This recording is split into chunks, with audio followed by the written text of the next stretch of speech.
Welcome into the Talkin Tide podcast on the Pigskin Podcast Network. I'm Chase Goodbread of NFL.com. I'm joined by Travis Reier, the longtime senior analyst at BamaOnline.com. We got a big show for you here on a Sunday night. The Talkin Tide Twitter feed, of course, Talkin_Tide. Get links to all our podcasts there. You can get us on our web host at megaphone.com. Also, all the various apps, including Apple Podcasts, etc. You can catch us on YouTube live or recorded. Catch us on Facebook live or recorded.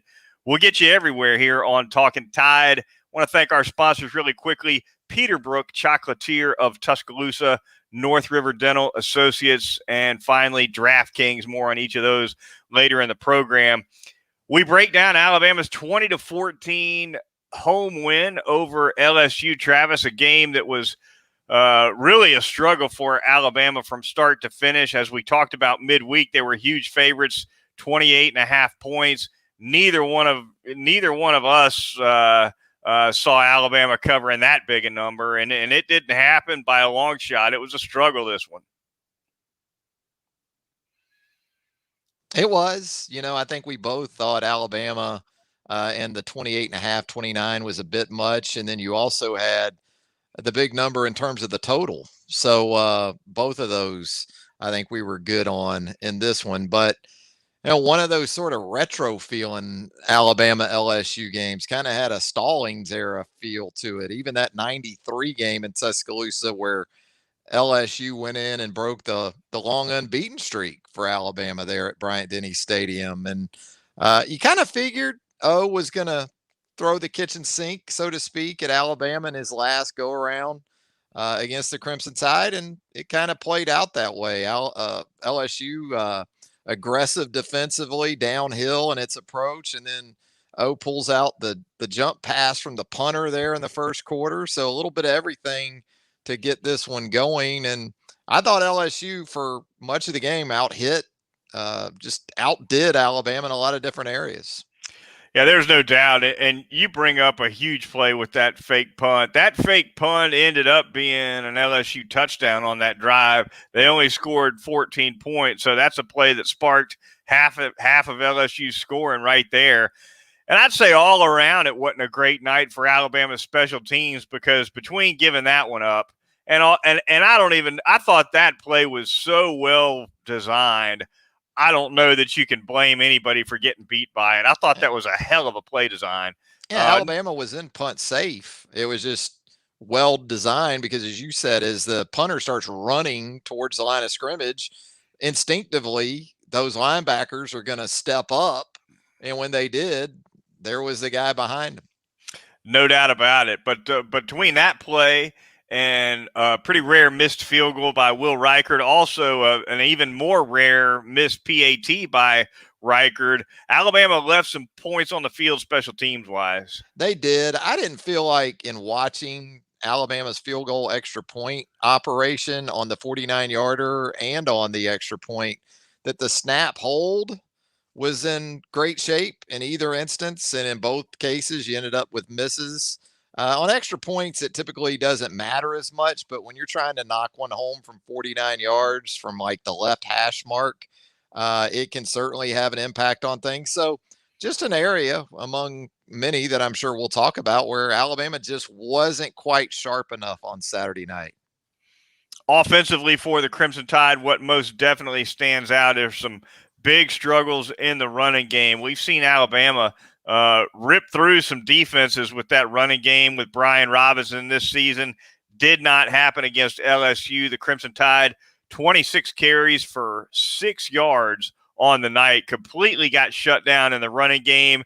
Put Alabama in a situation where Bryce Young was the offense, and he performed well. But even with Young playing well, it's hard to get traction when you can't run it at all. Yeah, you lose any semblance of sort of balance, obviously, but you turn into, in large part, a backyard type of offense. And that's basically what Alabama was left with. It was, what can Bryce Young and John Mechie and Jameson Williams sort of pull out of their collective hats? And Fortunately for Alabama, Bryce Young with another big night. Alabama with 308 total yards in the game, 302. Do the math on that 6 rushing yards. Came from Bryce Young and that passing game, and well over 200. Somewhere in the neighborhood of 250 of the 302 involved connections between Bryce Young and Jameson Williams and John Mechie. Really wasn't the depth of receiving production that we've grown accustomed to seeing here in the last 3 or 4 years. It was Mechie, it was Williams, it was a little bit of Slade Bolden. Cam Latu had 1 catch. Jaleel Billingsley was nowhere to be found. The backs had a couple of catches between Brian Robinson and Roydell Williams. But really, again, from the outset of the game, you just didn't get the sense that this was going to be one of those 50-50 kind of nights. Yeah, Jameson Williams, 10 for 160 receiving, so he actually ends up with more than half of Alabama's total yardage. He's got to be the transfer of the year in college football, does he not? I mean, who's been better than this guy? He's been really good. There's no doubt about that. And you think about where would this Alabama offense be right now if there wasn't another guy to go along with John Mechie, and not just a guy. This is the guy that is taking over atop that wide receiver rotation. And yeah, LSU basically said, look, we're depleted in our secondary. We're going to bring pressure. We're going to take away your run game. And if Bryce Young can stand in there and deliver and have the courage in a lot of instances to do it, then good for him. But even with all that, you're talking about some low numbers in terms of points. A 34-game streak of 30-plus points was snapped on Saturday night with the 20-point output, just 308 total yards. You have to go back a ways to find the last time Alabama had that type of total yardage output. And as you said, the rushing total was a Saban era low. Go back to 2007 LSU game you and I attended in Nick Saban's first season at Bryant-Denny Stadium when they ran for just 20 yards. So some precedent being set in a couple different areas, and not all that great where the offense is concerned. And back in that 07 game, which actually was a thriller, as I recall, with a big Alabama home crowd, Alabama actually scored a little bit in that game for not running the ball too much. They gave up a late touchdown, I believe, to Early Doucette when Javier Arenas was faking a blitz and got eaten up on it, and that was the ball game. Alabama went into that game, shockingly enough, with a shot at the SEC West still that late in the year. People forget that. Yeah, Javier Arenas had the punt return for a touchdown in that game that just sent that place off the rails. I still remember the crowd reaction to that at Bryant-Denny, and it wasn't at in excess of 100,000 in terms of capacity back in 2007. But it was a game in which John Parker Wilson played really well. DJ Hall, Keith Brown. Yeah, we're going in the Wayback Machine with that one. But just no ability to really run the football. That being said, Alabama does go 2 for 2 in red zone opportunities for touchdowns Saturday night. Brian Robinson did find the end zone. And, you did have a situation in the first quarter up front where you lose Darian Dalcourt, your center. You move Chris Owens from right tackle to center. You come with Damian George at right tackle. Even on the touchdown run by Brian Robinson, you got Tommy Brown in the game at right guard because Emil Ekiyor's helmet came off on the previous play. You had a lot of moving pieces involved, and that didn't help matters either. What did you think of Georgia's performance at right tackle? Obviously, he played essentially the whole game because Dalcourt went out so early. Even though Alabama didn't run the ball, I didn't notice George struggling a lot. I didn't think he struggled all that much. Now, they predictably, LSU did, as soon as they kind of figured out that, they've had to change some things, shuffle some things in that first 5. They overloaded that side a couple of times, including on the fourth quarter sack of Bryce Young that resulted in a fumble and gave LSU a final chance there in the fourth quarter to try to win the football game. I thought he held up pretty well. You can still see where he's a little rough around the edges. I think as much as anything, still getting to a point physically where he can sustain over the course of 4 quarters. I guess a silver lining in all that is that Alabama didn't run enough plays Saturday night to really physically tax anybody on that side of the ball, other than maybe Bryce Young, who was kind of in jailbreak mode, it seemed like, and trying to escape the pressure for much of the night. But I thought Damian George was fine. They're still nowhere close, though, up front to what they were a year ago. You anticipated some of this, but you figured 9 games into the season, Chase, even before Dalcourt went out, that they would be further along as a unit than they are right now. But you know what? They may just be what they are, Chase, in terms of their personnel, the experience of some of those guys, their talent level, where they're at right now in their first 5. This may just be what this offensive line is, and it may not change all that much for the rest of the season. And if that's the case, and as a coaching staff, you got to design game plans around that. You can't ask guys to do something that they've failed at repeatedly, specific to the offense. You play to people's strengths. If you have to play to your line strengths, then that's what you do. If you don't play to your line strengths, nothing else is going to work.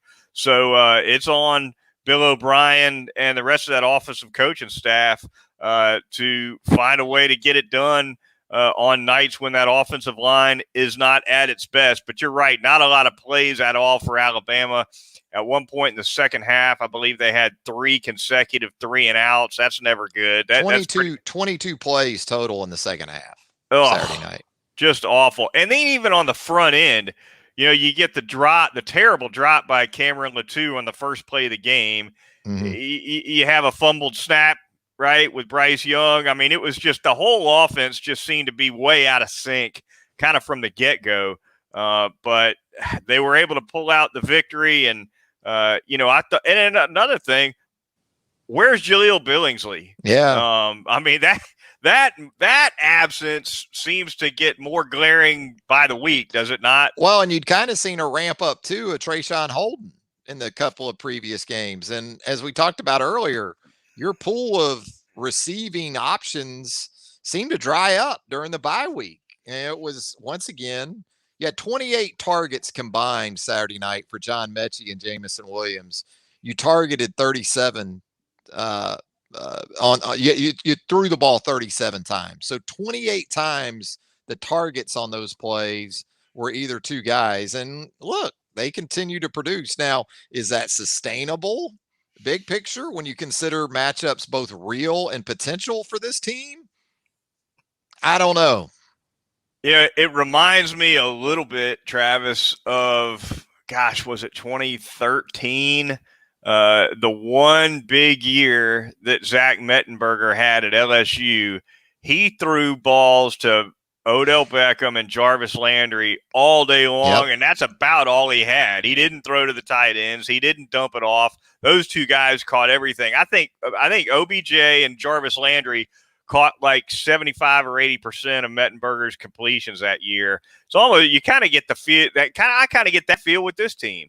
Yeah, and from the Alabama perspective, maybe a little bit of 2014, as we talked about, and that year you just had pretty much Amari Cooper. Now, DeAndrew White and a couple other guys did contribute and make some plays as receivers, but what did Amari have? Nearly 130 receptions in 14 games in 2014, and great season from Blake Sims there. But, you wondered as that season went along, what's really the ceiling for this team with this offense? And we found out it was the semifinals of the first college football playoff. Maybe this team gets to that point. We'll see how things shake out. But, considering, again, even Auburn in the regular season finale on the Plains, showing you some good things, even in a loss to A&M Saturday afternoon, that, they can hang in defensively pretty well. Flipping it over now and discussing Alabama's defensive performance against LSU, much more positive, certainly. Pretty much a dominant effort, Travis. The total yardage in the game was roughly even. LSU was certainly more balanced. They had a 100-yard rusher with Davis Price. But overall, Alabama's defense controlled this game and won this game for Alabama. I don't think there's any doubt about that, because they were taking shots from the LSU offense into the end zone there to end the game. But once again, just tremendous performance from Will Anderson, as dominant a defensive player that this current generation has perhaps laid its eyes on, where Alabama's concerned anyway. Just continues to stack the TFLs, another sack and a half in the game Saturday night. Again, to be an outside linebacker and make as many tackles as this guy makes, just total. His numbers are more like what you would see from an inside linebacker, and he's an outside linebacker. So, I thought Dallas Turner, the true freshman, came up big in a couple of spots with 2 sacks, and he was actually held there on that last face mask on that Hail Mary there to end the game. So he certainly had a big input, even though Drew Sanders was available for the first time in nearly a month or so. So I thought the linebacker play, especially the front 7 play, was good enough. Ty Davis Price had the 37-yard run down inside the 10 there in the fourth quarter. That was, a little bit concerning. Jordan Battle with a nice tackle there to save the touchdown and make LSU try to get in the hard way, which they ended up not being able to do. So front 7 did some good things. I thought across the board, the defense played pretty well. You had a couple of breakdowns. Once again, though, the touchdown catch by Brian Thomas Jr. for LSU, where they lined him up in the backfield in the first quarter, and it looked like Toa and Malachi Moore. Somebody was supposed to take Thomas out of the backfield. He's a wide receiver lined up in the backfield. I think that caused some confusion, but all in all, some good stuff across the board for this Alabama defense. Inside linebackers showed up for Alabama in this one too, Travis. You had Christian Harris breaking up a pass that got deflected to Jalen Armour-Davis for a big interception. Really nice play from Harris there. That was the play that made that happen. And then, of course, you had Henry To'oTo'o causing a fumble on Davis Price that Alabama recovered near midfield. So those 2 guys I thought played at least made as big plays as much as they have this year. They did. You're right. Both takeaways for Alabama, the 2 inside linebackers were huge on both of those. So credit to To'oTo'o and Harris. Harris was in coverage on the second touchdown pass by Max Johnson that went to Jack Betch, the sort of hybrid tight end slot receiver for LSU. That was a tough matchup for Harris there. But again, all in all, I thought the linebacker level, you go and just look at the production across the board. It was a very good night for those guys. Brought a lot of heat on Max Johnson. I thought Pete Golding kind of turned him loose. And as the game went on, you kind of sensed that pass rush was even going to be even a bigger problem for Johnson. Matter of fact, 2:36 left in the game, 4th and 9 for LSU. Alabama just brought a house blitz, brought them all. Yeah, Todd Grantham style. That's right. All right, that's exactly right. Well, it doesn't work so good down in Gainesville, apparently. It might from now on, but that's right. No, I was sitting among some friends. I said, these 3rd down and 4th down, I said I would bring at least 6 on each of these next 2 plays, because 4-man rush isn't consistent enough for Alabama still. Even when Alabama brings 5, it seems like there's a book out on how to pick up Alabama's 5-man pressure. So what you don't see Alabama do a lot, right, is 6, and you certainly don't see 7. But you saw 6 and 7 on back-to-back snaps. I thought it was great. I mean, why not? I mean, you're busting coverages still in the 9th game of the season. Why rush 4? And maybe they do some things pre-snap motion that gets you confused again, and then you got a guy running wide open to beat you late. What did you make of Kool-Aid McKinstry getting a start, Josh Jobe not start, and then we see Josh Jobe come in a little bit later in the game? I thought it was a little odd that Jobe wasn't quite right to start, but substituted in. Yeah, that was interesting. Saban after the game talked about it, said Josh really wasn't able to practice during the week. And we do know that from our past experiences covering this program. If you're not able to practice by Wednesday, you're probably not going to be much of a factor in the game unless it's on an emergency basis. So I'm going on the assumption that that was the case with Jobe. He just wasn't able to really do anything much by Wednesday. But apparently later in the week, he got to a better place with that toe, or at least to the point where they felt like if they needed to call on him, they could do that. And, I thought the corners were pretty good. Armour Davis, before he went out, he has the interception. McKinstry was fine. There wasn't anything stunningly alarming about his performance. Again, it just seems like between the safety and the star position, they continue to have some pre-snap issues that from time to time lead to at least the potential for some bust and some big plays. And I'm just surprised by that, because we're talking about guys that at this point have played a lot of football, not only a lot of football, but a lot of football together. So communication between a lot of these guys, this shouldn't be happening 9 games into the season. No, I mean, you look at a guy like Malachi Moore, he's a sophomore, but he's, in terms of experience, he's older than that, right? He played a ton of football, right? Pretty much a full-time starter last year and this. So yeah, you're right. It's a secondary that should not be having communication issues this late in the season for sure. The Talkin Tide podcast at the Pigskin Podcast Network. Moving on, we are going to thank a couple of sponsors here on the program for you. We're going to start by telling you a little about North River Dental Associates and Dr. Jack Smalley and that team of highly professional dental hygienists over there at 1100 Fairfax Park off Watermelon Road. For all of your dental needs, your family's dental needs, go there. He's got the porcelain veneers, the cosmetic dentistry, the laser dentistry, whatever your needs might be, he can take care of them. Teeth whitening services, also doing Botox and Juvederm treatments over at North River Dental. So get over there, get yourself taken care of. They're going to have you in and out of the chair, typically in less than an hour. I was in there for a little chip replacement just the other day, had a super experience, in and out in no time. I ended up making small talk with Dr. Jack for longer than I was in the chair getting worked on, Travis. That's how quick it goes over there at North River Dental Associates. Yeah, and if you open like Budweiser bottles with your teeth like Goodbread, Dr. Jack doesn't pass judgment. He just fixes that chip like he did for Chase. I told him I chipped that tooth chewing on fingernails. You know, I'm not sure he bought it. You know? Yeah, beer bottles. Goodbread still opens with those choppers. I'm going to tell you about Peterbrook Chocolatier right there in the Indian Hills section of Tuscaloosa, Alabama, 1530 McFarland Boulevard North in the Indian Hills section.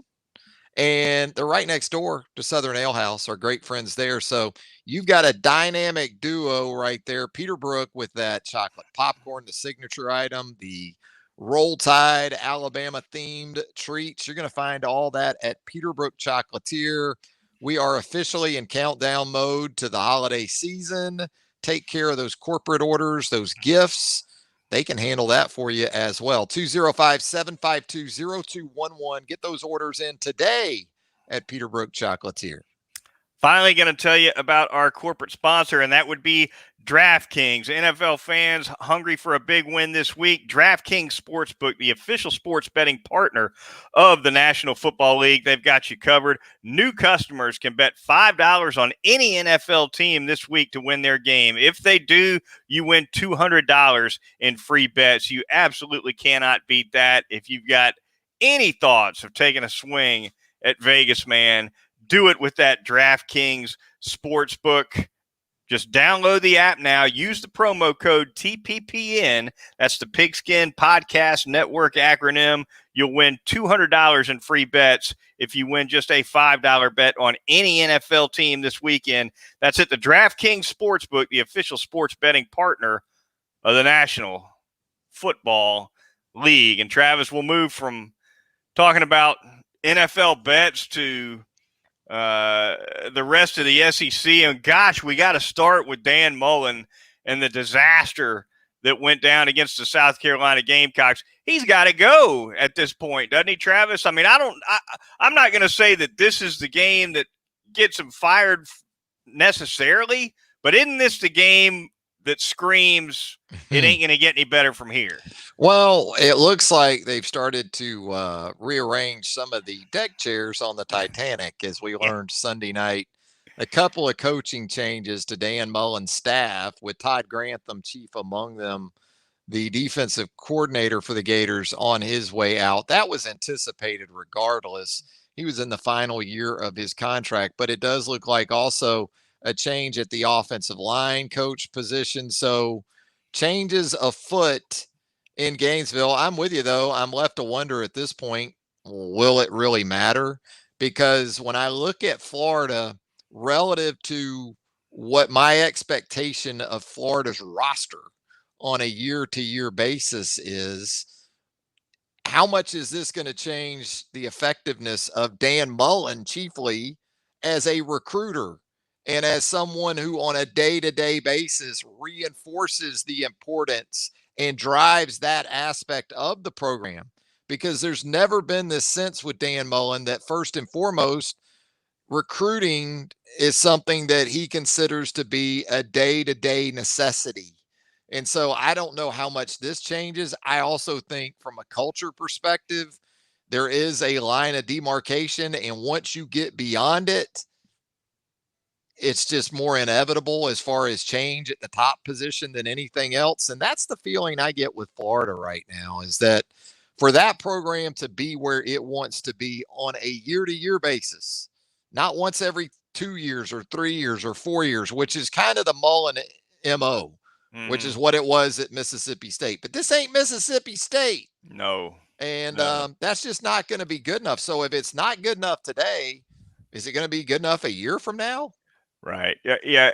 Our buddy Matt Hayes wrote a column on Florida, the state of Florida football coming off of this loss online, which I agreed with in large part. And Matt's basic point was that if you look at these three prongs of coaching, one being X's and O's, two being recruiting, three being the CEO part of it, he said Dan Mullen's really, really good with the X's and O's, but he's not what Florida's got to have in the other two respects, and that's not enough. You can't just be an X's and O's master on Saturday and get it done, because the recruiting's not there. And let's not even start about the CEO part.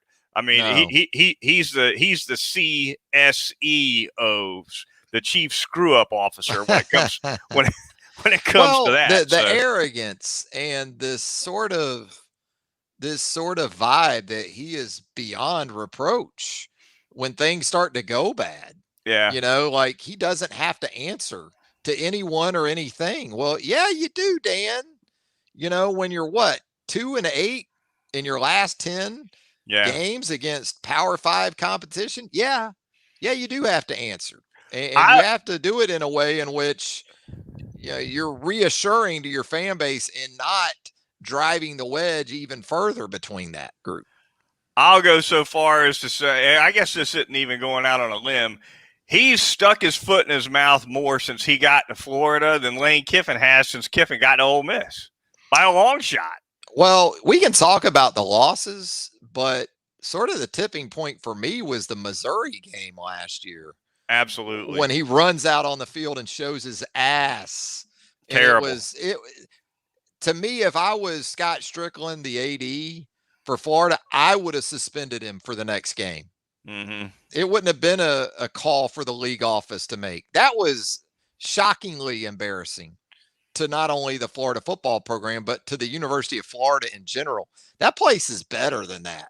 They're better than Dan Mullen. But Dan Mullen, if you asked him and you injected him with truth serum, he would tell you, Florida's damn lucky to have me, man. I coached Dak Prescott. Not real good at pointing the thumb as No. Dan Mullen. No, that's at for all. Sure. Texas A&M 20-3 over Auburn. I was way wrong on that one. I had Auburn winning that game. They couldn't. I also said they better lean on Tank in that game, which they did not do. 15 carries for Tank, and Bo Nix threw the ball 40-plus times.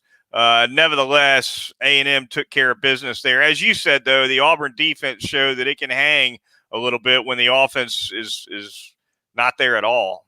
Yeah, they did. I was pretty impressed with how they hung in there on the defensive side of the ball. That being said, you still had Isaiah Spiller and Devon Achane combining for 210 rushing yards. So it wasn't like A&M was shut down on the ground. Zach Calzada with an efficient performance, didn't throw any touchdown passes, but didn't turn it over in a big way like Bo Nix did in the game for Auburn at the quarterback position. So I was wrong too. I thought Auburn was going to remain perfect in College Station. It did not happen, and boy, A&M continues to roll. So going to do it for this edition of the Talkin Tide podcast on the Pigskin Podcast Network. Be sure to join us midweek. We'll be taking a look at Alabama's next game. For Travis Reier of BamaOnline.com, I'm Chase Goodbread of NFL.com and Crimson Cover Television. And we'll talk to you midweek here on Talkin Tide.